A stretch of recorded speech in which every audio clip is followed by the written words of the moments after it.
అందరికీ నమస్తే. Next target Hydraa commissioner Ranganath. ఇప్పటివరకు మనం చూసినాం, ఇద్దరు డైనమిక్ ఆఫీసర్ని లేపేసినారు ఆల్రెడీ. ఒకటి సివి ఆనంద్, రెండవది హైదరాబాద్ సిపి కొత్తకోట శ్రీనివాస్ రెడ్డి. ఇద్దరిని లేపడానికి స్పెసిఫిక్ రీజన్స్ ఉన్నాయి.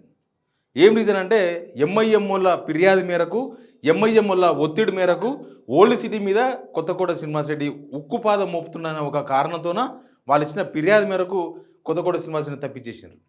ఇంకొకటి సివి ఆనంద్ ఎక్కువ ఏసీబీ కేసులు బుక్ చేయడంతోన ప్రభుత్వ ఉద్యోగ సంఘాల నుంచి ప్రభుత్వానికి ఒత్తిడి పెరిగింది.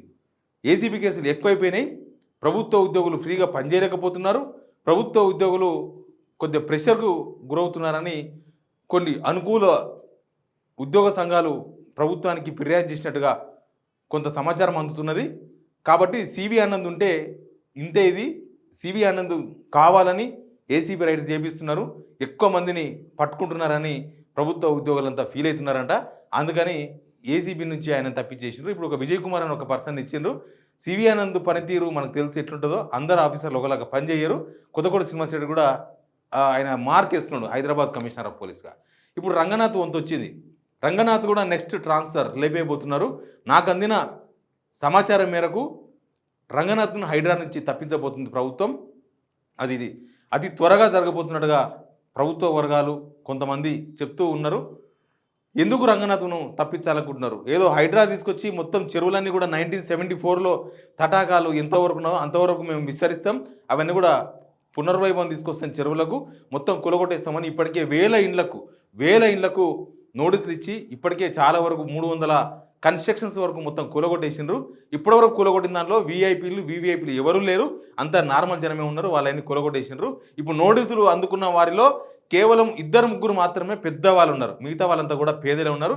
ఈ టైంలో హైడ్రా రంగనాథ్ని ఎందుకు తప్పించాలనుకుంది ప్రభుత్వం అనేది ఒక మోస్ట్ ఇంపార్టెంట్ చర్చ. ఇప్పుడు ఎందుకు రంగనాథ్ని తప్పించాలనుకున్నారు? ముఖ్యంగా ప్రభుత్వంలో ఒకసారి చూడండి, మీరు వేల మీద లెక్క పెట్టుకున్నంత ఆఫీసర్ల పేర్లు మాత్రమే జనాలకు తెలుసు. ఈవెన్ ముఖ్యమంత్రి రేవంత్ రెడ్డిని మించి పబ్లిసిటీని మించి మీడియాలో స్పేస్ను కొట్టేస్తున్నారు ఈ ఆఫీసర్స్. దీనివల్ల ఏమవుతుందంటే పొలిటికల్ గ్రాఫ్ డౌన్ అవుతుంది, అఫీషియల్స్ గ్రాఫ్ అమాంతం పెరిగిపోతుంది. రేవంత్ రెడ్డి కన్నా ఎక్కువ క్రేజ్ ఈ ఆఫీసర్లకు దొరుకుతున్నది. ఇప్పుడు సివి ఆనంద్కి ఏసీబీ రైట్స్ పెరిగిపోయినాయన్న చర్చ జనాల్లో బాగా జరుగుతున్నది. సివి ఆనంద్ ఎఫర్ట్ పెట్టింది కాబట్టి ఇదంతా చర్చ జరుగుతున్నది. సివి ఆనంద్ ఎఫర్ట్ మీద చాలామంది జనం ఖుషిగా ఉన్నారు. ఎందుకంటే ఎక్కడైతే ఎవరైనా లంచం అడిగితే వెంటనే ఏసీబీకి ఫిర్యాదు చేద్దాం, ఏసీబీలు వస్తారు పట్టుకుంటారు అన్న విధంగా ప్రజల్లో ఒక నమ్మకం వచ్చింది. ఇప్పుడు సివి ఆనంద్ ఒక పెద్ద హీరోలా కనపడుతున్నాడు ఏసీబీ డీజీగా. ఇంకొకటి commissioner of police Hyderabad Kothakota Srinivas Reddy first నుంచి ఒక హీరోగా ప్రమోట్ అయిపోయాడు. మొత్తం పోలీస్ డిపార్ట్మెంట్లో డీజీ అంటే ఎవరో చెప్పరు, కానీ హైదరాబాద్ కమిషనర్ ఎవరంటే కొత్తకోట శ్రీనివాస్ రెడ్డి అని చెప్పే స్థాయికి ఆయన హీరోయిజం పెరిగింది. ఆయన ప్రమోషన్ అంతవరకు వచ్చింది. మీడియాలో అయినా సోషల్ మీడియాలో అయినా ప్రభుత్వ వర్గాల్లో కూడా కొత్తకోట శ్రీనివాస్ రెడ్డి పేరు పలకని ఉచ్చరించని నేతలు ఆఫీసర్స్ లేరంటే మనం అర్థం చేసుకోవచ్చు. హైదరాబాద్ పరిధిలో ఉన్న వాళ్ళకి తెలుసు కమిషనర్గా ఆయన ఏం చేసిండు, ఏం పని చేసిండు, ఆయన మార్క్ ఏందో అందరికీ తెలుసు. వీళ్ళిద్దరు తర్వాత రేవంత్ రెడ్డికి మించి పబ్లిసిటీ తీసుకున్నది ఎవరంటే రంగనాథ్ ఆయన మొదలే రంగనాథ్ కొంత మీడియా అట్రాక్టివ్ పర్సన్. ఏ ప్లేస్ ఇచ్చినా ఏ స్థానం ఇచ్చినా దానిలో రంగనాథ్ ఒక స్పేస్ని క్రియేట్ చేసుకుంటాడు. ఆయన ఏదో ఎవరితో త్రివిక్రమ్తో ఒక డైలాగ్ ఉంటుంది, అక్కడ స్పేస్ లేదు క్రియేట్ చేసుకొని పోయిండు, 2 జేబుల్లో చేతులు పెట్టుకొని ఎక్కడ పోయినా అని. సేమ్ అట్లే రంగనాథ్ కూడా ఎక్కడ వేసినా ఆయన ఒక స్పెసిఫిక్ స్పేస్ని క్రియేట్ చేసుకుంటాడు. ఇప్పుడు హైడ్రా కమిషనర్గా కూడా అసలు రేవంత్ రెడ్డి కన్నా ఎక్కువ క్రేజ్ రంగనాథ్కి వచ్చింది. ఎందుకు రంగనాథ్కి అంత క్రేజ్ వచ్చిందంటే ఆయన ఇచ్చిన ఇంటర్వ్యూలు, ఆయన చేసుకున్న పబ్లిసిటీ, ఆయన మాటలు, ఆయన చేష్టలు, ఆయన నడవడిక, ఆయన వ్యవహార శైలి. ఇప్పుడు రంగనాథ్ టార్గెట్ ప్రభుత్వానికి. ఆయనను తప్పించకపోతే ముఖ్యమంత్రిని దాటిపోయిన క్రేజీ ఇప్పటికే రంగనాథ్కి వచ్చింది. రంగనాథ్ క్రేజీ పెరిగే కొద్దీ హైడ్రాలో రేవంత్ రెడ్డి గ్రాఫ్ తగ్గుతూ ఉన్నది.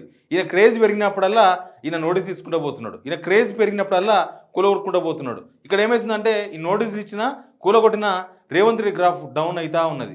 రేవంత్ రెడ్డి మీద జనం ఆగ్రహం వ్యక్తం చేస్తున్నారు. ఈయన ముఖ్యమంత్రి చేసుకుని దీనికోసమా? ఈయన ఎందుకు ముఖ్యమంత్రి అయ్యిండు? ఈయన సీట్లకు వచ్చి సంవత్సరం కాలేదు, అప్పుడే మమ్మల్ని చెడుగుడు ఆడుతున్నాడు, మా ఇండ్లు కూలగొడతా అంటున్నాడు అని. హైడ్రా ఇచ్చిన ఒక ప్రెస్ నోట్ ఆధారంగా చేసుకొని నేను మాట్లాడుతున్నా. హైడ్రా ఇచ్చిన ఒక ప్రెస్ నోట్ చూడండి. ఈ ప్రెస్ నోట్ చూసిన తర్వాత మీకు కూడా అదే అనుమానం వస్తుంది. Some clarifications regarding Hydraa demolitions. ఈ ప్రెస్ నోట్ ఇచ్చింది హైడ్రా ఆఫీస్కి వెళ్ళి వచ్చిన ప్రెస్ నోట్ ఇది. No house residence even if build in FTL buffer and occupied be people will be demolished. అంటే ఎక్కడ FTLలో ఉన్నా బఫర్లో ఉన్నా ఎక్కడ ఉన్నా నివాస గృహాలు ఏవి కూడా మేము కూల్చమని హైడ్రా నుంచి వచ్చిన ఒక ప్రెస్ నోట్ ఇది. తర్వాత new constructions coming up in FTL buffer will be demolished. The structures demolished today in Madhapur, Sunnam Cheruvu, Mallampet Cheruvu of Dundigal are under construction and without permission coming in FTL buffer zone. ఇప్పటిదాకా ఉన్న నివాస గృహాల వద్దకు మేము పోము అంటున్నారు. మరి పోకపోతే నోటీసులు ఎందుకు ఇచ్చారు ఇప్పటి వరకు? ఆ బస్తీలో జనం ఎందుకు మొత్తుకుంటున్నారు? మేము 30-40 ఏళ్ళకి వెళ్ళి ఉన్నాం.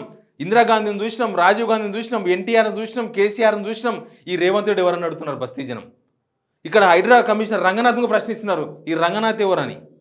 కాబట్టి ఈ యూటర్న్ తీసుకున్నారు. ఇక్కడ ఏమంటున్నారంటే వాళ్ళు, మేము నివాస గృహాల తెరువు పోం, నివాస గృహాలను కూల్చాం, కేవలం ఎక్కడైతే కొత్త కన్స్ట్రక్షన్స్ అవుతున్నాయో ఆ కొత్త కన్స్ట్రక్షన్స్ కూల్చేస్తాం. సేమ్ టైం ఇంకా మళ్ళీ FTLలో బఫర్లో ఎవరు నిర్మాణం చేయకుండా ఇప్పటి వరకు ఉన్నది వరకు ఆ ఆల్రెడీ ఉన్న వాళ్ళని వదిలేస్తే మిగతా చెరువులను మేము కాపాడతాం. చూసినరా, మొత్తం 1974 చెరువులు చేస్తామన్న వాళ్ళు ఇప్పుడు 2024లో చెరువులు ఎక్కడ దాకా ఉన్నాయో అక్కడ దాకా కాపాడుకుంటామని చెప్తున్నారు. Structures demolished Ameerpur are mainly compound walls, rooms, sheds encroached grabbed by mister Katasani Ram Bhupal Reddy, ex-MLA Panyam AP. అక్కడ డిమాలిష్ చేస్తున్నారంట అమీన్పూర్లో. అక్కడ AP MLA ఎవరో ఏదో చిన్న కన్స్ట్రక్షన్స్ చేసిందంట. No house residence occupied by any person in demolished 7 villas demolished Mallampet చెరువు Dundigal are still are under. Anyway ఈ ప్రెస్ నోట్ అంతా చూసిన తర్వాత ఇక రంగనాథ్ను తగ్గించే ప్రయత్నాలు మొదలైనవి. రంగనాథ్ను అక్కడి నుంచి పీకేసే ప్రక్రియ స్టార్ట్ అయినట్టుగా చాలా క్లియర్గా కనబడుతుంది. మొత్తం ఈ 9 నెలల గవర్నమెంట్లో రేవంత్ రెడ్డి ఏం పని చేసినట్టే చెప్పడానికి ఏం కనిపించకపోవచ్చు. కానీ commissioner of police Kothakota Srinivasa Reddy ఏం పని చేసిండు, తర్వాత CV ఆనంద్ ఏం పని చేసిండు, సేమ్ టైం ఇక్కడ రంగనాథ్ ఏం పని చేస్తున్నాడు అనేది చాలా క్లియర్గా మనకు అవుట్కమ్ బయటకు వచ్చేస్తున్నది. రంగనాథ్ ఫేమిజం పెరిగిపోయింది, రంగనాథ్ హీరోయిజం పెరిగిపోయింది. కాబట్టి రంగనాథ్ కోరలు వీకే ప్రయత్నాలు మొదలైనాయి, రంగనాథ్ను ఇక్కడ నుంచి తప్పించే ప్రయత్నాలు మొదలైనాయి. నో రెసిడెన్షియల్ ఏరియాస్ ఏవి కూడా మేము కూల్చామని ఒక అడుగు వెనక్కేసింది హైడ్రా. ఆల్మోస్ట్ రంగనాథ్ అక్కడనే ఉంటే ఆయన్నే ఇచ్చిన నోటీసులకు సమాధానం చెప్పాల్సిన పరిస్థితులు ఏర్పడతాయి.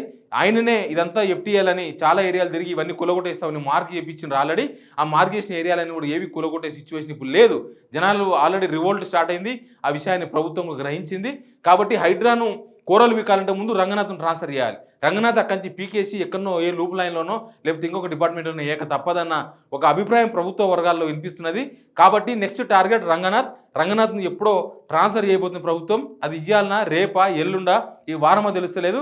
బట్ రంగనాథ్ను అక్కడి నుంచి తప్పించి మొత్తం హైడ్రాను కూల్ చేయకపోతే ఇది మొత్తం ప్రభుత్వం మీద జనం రివర్స్ అయ్యే అవకాశాలు చాలా క్లియర్గా కనబడుతున్నాయి. ఎందుకంటే ఇప్పుడు చెరువులో కట్టుకున్న వాళ్ళు ఎక్కడ కట్టుకున్నారో తెలియదు నిజానికి. ఇప్పుడు ముఖ్యమంత్రి అన్న రేవంత్ రెడ్డి అన్న తిరుపతి రెడ్డే నాకు తెలియక కొన్నా అని చెప్తున్నాడు. ఆయన 2016లో ఇల్లు కట్టిండు. అక్కడ కొన్నదేమో ఎప్పుడో కొన్నాడు జాగా.